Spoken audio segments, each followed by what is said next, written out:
Okay, we're going to get into email footprinting now. Email is very important. We're going to have a lot of phishing attacks via email, so you need to understand all of this information in your emails.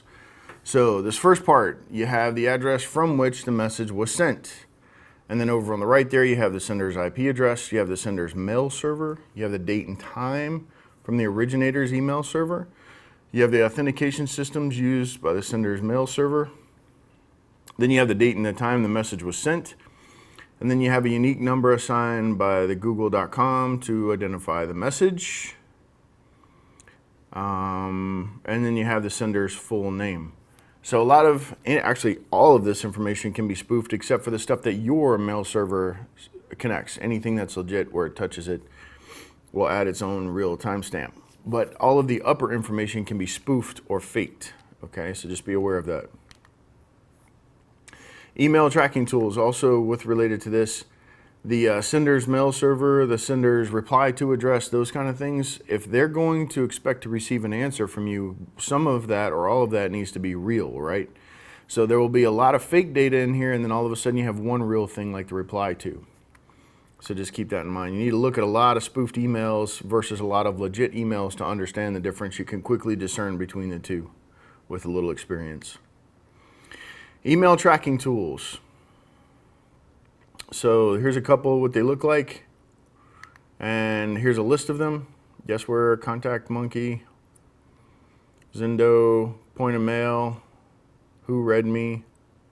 So you can get a lot of information. Glock Analytics from email, designed specifically for when you're sending them, but they can also extract information when you receive them. And then competitive intelligence. Competitive intelligence gathering is a process of identifying, gathering, analyzing, and verifying and using information about your competition from resources such as the internet. Competitive intelligence is non-interfering and subtle in nature. So you're not necessarily touching their website or doing anything to their website, but you're able to get a lot of information. So you can do this passively. You're not actively touching their network. So sources of competitive intelligence are company websites and employee ads, search engines, internet, press release, annual reports, trade journals, patent trademarks. You know, what kind of stuff are they working on there? Social engineering employees. So you're going to trick the employees into giving up information, product catalogs, retail outlets, analyst and regulatory reports, customer and vendor interviews, agent, distributors, and suppliers. So when did this company begin? How did they develop? So you get the who, what, when, where, and why, right? LexisNexis, BusinessWire, Hoover's, and the EDGAR database. The EDGAR database, you will see a question on the test about that. So the EDGAR is something where you get business information on a company for competitive intelligence, okay? So just remember that one. You will see a test question about that. What are the company's plans? So we use MarketWatch, Wall Street Transcript, Lipper Marketplace, Euromonitor, Experian, SecInfo, the Search Monitor. All of these are legit. Company intelligence, what experts say about the company. So if you want to know what kind of shape they're in, so for example, if you're going to go to work for a company, you might want to check some of these as well before you go and jump. Monitoring website traffic of the target company. So how do we get their website traffic? So we can get what kind of rating they have from Alexa. And an attacker can use a website traffic monitoring tool such as Webstat, Alexa, and Monitus, etc. to collect information about the target company. Total visitors, page views, bounce rate, the live visitors map, site ranking, cameras on the facility as well. Traffic monitoring helps to collect information about a target's customer base, which helps attackers to disguise as a customer, and launch social engineering attacks on the target. So this is a good social engineering tool.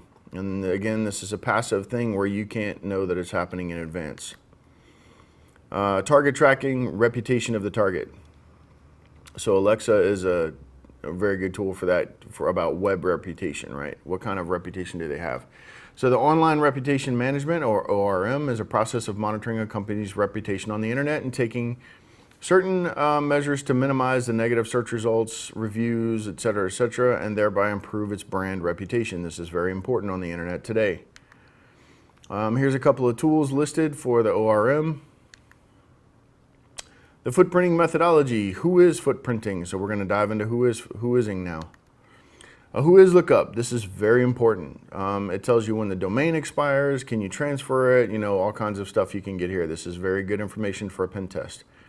They're maintained by the RIRs, the regional internet registries, and they contain personal information of domain owners. Well, not really. That is long since gone away. So very rarely will you find personal information in a domain registry. They can make it private by paying a couple of extra bucks a year, or just not put any real information. Whois query returns, domain name results, contact details of domain owner, domain name servers, net range, when a domain has been created, expiry records, domain last updated.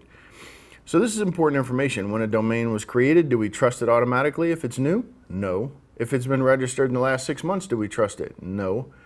We have to give it a reputation first, right? So you can use domain tools, Alexa, that kind of thing to find out how long they've been around and what kind of reputation they have. If they're sending a lot of spam, stuff like that, you'll know right off the bat, and then you can blacklist the domain just because it's new. If it's new, then you may do a little more work on it before you decide whether to take it in at your egress point. So information obtained from a whois database assists an attacker to gather personal information that assists to perform social engineering, of course. And the RIRs, the regional internet registries, ARIN, APNIC, RIPE, all of these have different information that they can provide as well. For example, the whois information plus a lot more stuff they can be used for as well.